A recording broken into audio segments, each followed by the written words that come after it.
Je vous le jure, monsieur le président, jamais je n'ai trompé mon mari. Jamais je ne l'aurais bafoué ainsi. Quelle femme horrible ferais-je si vraiment j'avais commis ce crime de l'avoir trompé avec plus de 300 hommes. Pourtant je t'ai vu, tu étais avec un homme nu dans notre chambre, et que tu as dit à ça, comment oserais-tu dire que ce n'est pas vrai, je ne te crois pas. Il y a une explication très simple à ceci. Je sortais de ma douche. Monsieur était électricien. Il venait vérifier la prise qui a soupe à table de nuit. Évidemment, j'étais nue à sortir de ma douche, mais je n'allais pas refouler un ouvrier que nous ayons fait venir un dimanche en plus, pendant que mon mari était en déplacement professionnel et qu'il n'aurait dû rentrer que le lundi. Ça aurait été très mal poli. Qu'en dites-vous? Elle ment, je le sais, et pourquoi lui était-il nu, Faut pas être nu, pour changer une prise, je me trompe, Cette histoire est bien compliquée. Je pense que le plus simple, c'est de faire appel à une épreuve qui mettra à l'épreuve madame dans sa sincérité, quoi. Enfin, vous voyez ce que je veux dire, quoi. Genre, elle va mettre sa main là-dedans, et si ça peut plus sortir, quoi, voilà, ça veut dire qu'elle est coupable, quoi. Genre, ça vous irait, quoi? Moi, ça m'irait, quoi. Oui, ça me paraît être quelque chose de très honnête. Je le fais de suite. Hop là. Oh. C'est bloqué. Au secours. C'est bloqué. Ça veut plus sortir. Fouille tes Maman, papa il joue encore avec mes Barbies. On partage.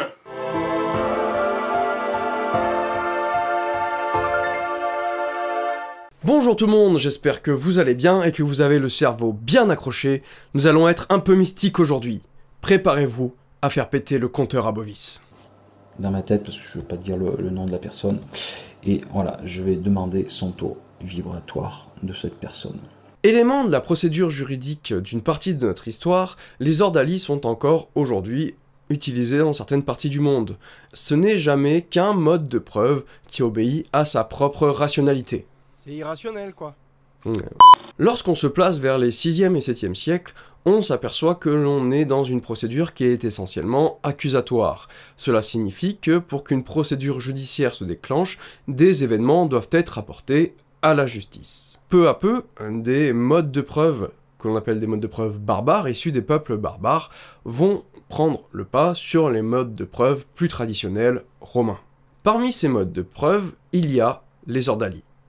Ces ordalies vont être dans un premier temps extrêmement limités, même peu utilisés, voire pas utilisés sous les Mérovingiens, et vont connaître un essor à partir du 8e siècle. Alors pour comprendre ce qu'est une ordalie, il faut d'abord comprendre pourquoi elle a été utilisée. Après tout, pourquoi ferait-on appel à une divinité pour résoudre un problème terrestre? Eh bien c'est très simple. Il arrive parfois, lors d'une procédure, que les parties n'arrivent pas à tomber d'accord, ou vraiment campent sur leur position, où rien ne se détache. Et finalement, les juges vont se retrouver dans une impasse. Cette impasse, elle se traduit souvent par l'incertitude du côté de la justice, par des serments qui sont contradictoires, et le tribunal humain va alors se déclarer incompétent pour juger l'affaire. On distingue 3 formes d'ordalie. Les ordalies unilatérales, qui ne concernent que le défenseur, il n'y a que le défenseur qui va passer l'épreuve. Une seconde forme d'ordalie, c'est l'ordalie bilatérale. Dans ce cas-là, les deux parties vont se retrouver en concurrence au sein d'une même épreuve. Et enfin, troisième ordalie, qui est sûrement la plus connue, issue de la loi Gombette, c'est le duel judiciaire. Le résultat de ces ordalies va reposer sur la conviction de chacun des protagonistes, donc ou une est le juge, ou les deux parties et le juge, que l'intervention divine est réelle. Toutefois, ce qui découlera des ordalies ne représente en aucun cas quelque chose de définitif. Il est toujours possible de contester le résultat auprès du roi. Par contre, évidemment, une éventuelle mauvaise foi, là ça piquerait un peu. Ces ordalies, elles vont se développer avec une désapprobation des ecclésiastiques, et elles vont essentiellement se développer sous Charlemagne, sous le règne de Charlemagne. Malgré la désapprobation des ecclésiastiques, les ordalies vont essentiellement se développer au 8e siècle sous le règne de Charlemagne, assez paradoxalement à cause de sa foi pour le moins fervente. Ce qui est un peu... j'allais dire concomitant, mais je crois que c'est contradictoire le bon mot. Ouais, c'est pas faux. Ces ordalies, elles seront remises en cause dès les règnes suivants, notamment de Louis le Pieux, qui sera beaucoup plus réservé quant à leur utilisation, et qui fera interdire certaines des épreuves. Alors que pourtant, quand on y pense, faire appel à une divinité pour résoudre un problème terrestre, il y a un côté assez pratique. Putain! Y'a le chien qui a encore chié à la baignoire! Non mais ça suffit, enfin ils bouffent quoi ces chats? Seigneur, puisse ton courroux s'abattre sur les mondes créatures qui a déféqué là! Ainsi soit-il. Ah!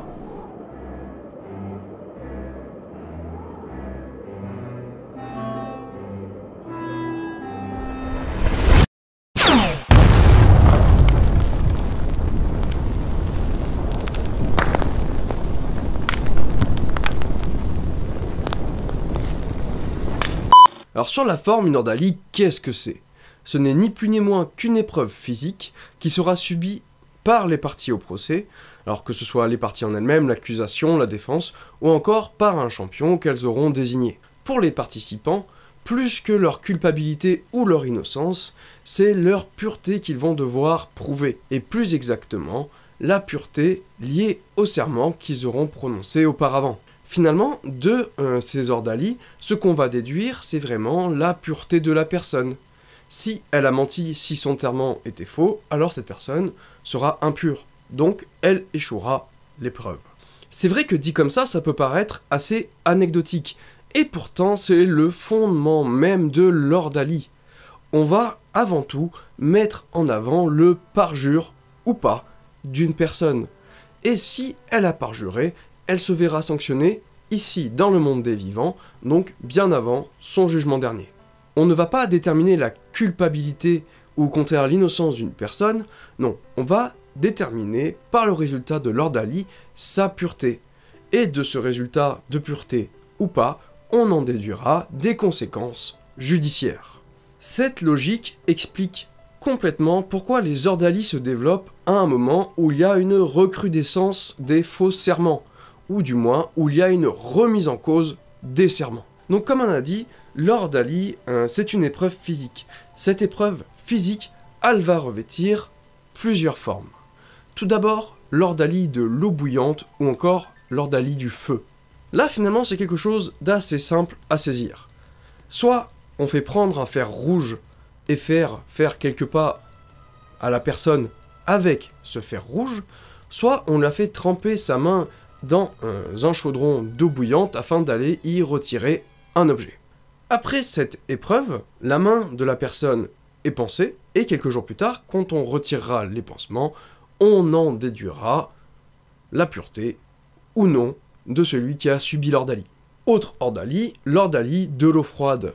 On attachait les mains et les pieds de la personne et on la poussait dans une rivière ou dans un bassin d'eau froide. Ah, comme le petit Grégory? Comme le petit Grégory. Si la personne ne coule pas, on va en déduire qu'elle est rejetée par la divinité. Et cet élément qui peut paraître étrange vient du fait que ce rituel est avant tout un rituel qui est païen. C'est la divinité de l'eau qui va rejeter la personne qui est impure. Autre ordalie, c'est l'ordalie des bras en croix. On va mettre les deux personnes face à face, les faire se mettre les bras en croix. Le premier qui fait retomber ses bras, eh ben, il a perdu.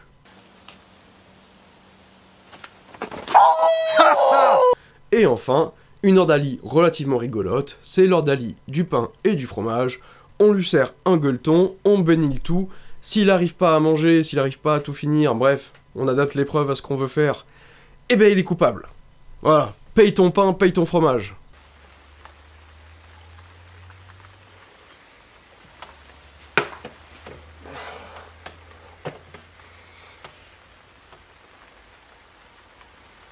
Ah, je veux pas dire, mais ça me reste vraiment au travers de la gorge, là. Autre ordalie un peu faux folle, l'ordalie du cadavre. Avez-vous tué cet homme? Non. Ah ouais. Allongez-vous dessus, on va voir ça. Allez. Si, allez. Il va le dire, hein.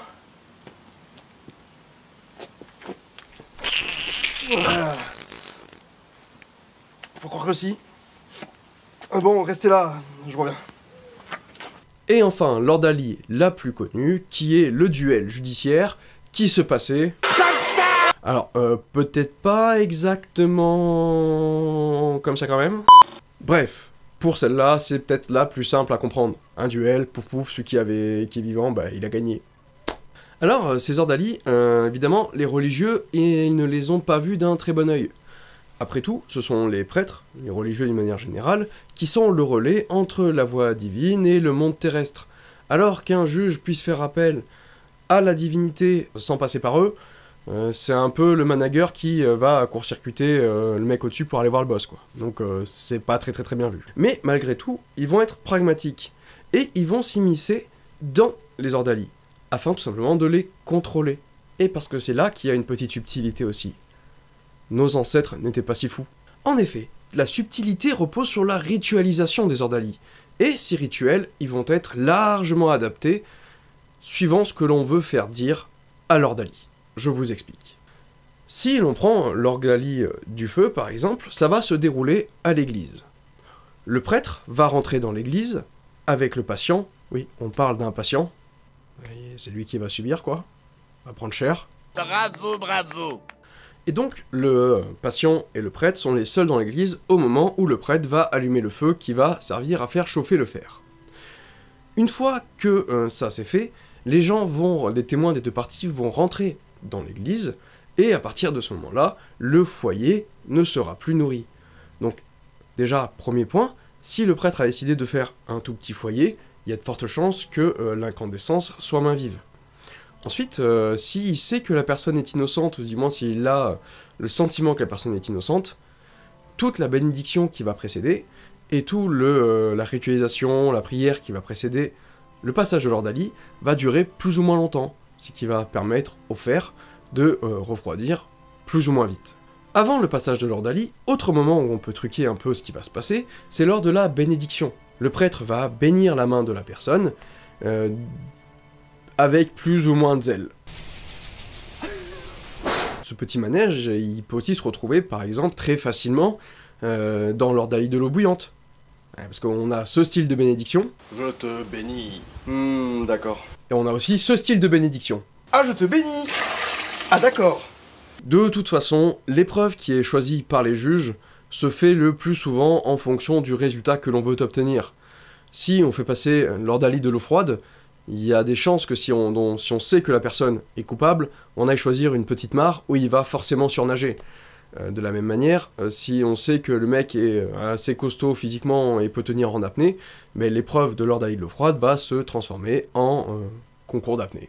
L'attitude de l'Église envers ces épreuves va finalement être toujours un peu ambiguë, et il faut attendre 1215 et le Concile de Latran pour que les prêtres se voient interdire le fait de participer à ces ordalies. Puis, au XIIIe siècle toujours, entre 1254 et 1258, pendant le règne de Louis IX, Saint Louis, les ordalies vont se voir purement et simplement interdites. Par quoi on remplace les ordalies? On va remplacer ça par des modes de preuve, qu'on appelle des modes de preuve testimoniales, c'est-à-dire qu'on va s'appuyer avant tout sur les témoignages pour déterminer la culpabilité ou non de la personne. Dernière survivance de ces ordalies, le duel judiciaire rétabli en 1306 par Philippe IV, le Bel, duel judiciaire qui aura pas mal émoustillé la noblesse. Il faut attendre son interdiction définitive en 1547, après le célèbre coup de Jarnac, pour qu'enfin cette mode se tasse un petit peu, car oui, c'est une véritable mode, et c'est aussi un bain de sang. Sur la fin du XVIe et le début du XVIIe siècle, on parle de quelques 8000 gentilshommes qui meurent au cours de ces duels. Il faut attendre 1613 pour avoir vraiment une interdiction définitive de ce duel judiciaire, phénomène largement concrétisé par le siècle des Lumières, et finalement, il ne réapparaîtra qu'après la Révolution. Les ordalies, elles ont disparu de nos sociétés occidentales, mais elles perdurent encore dans certaines contrées du monde.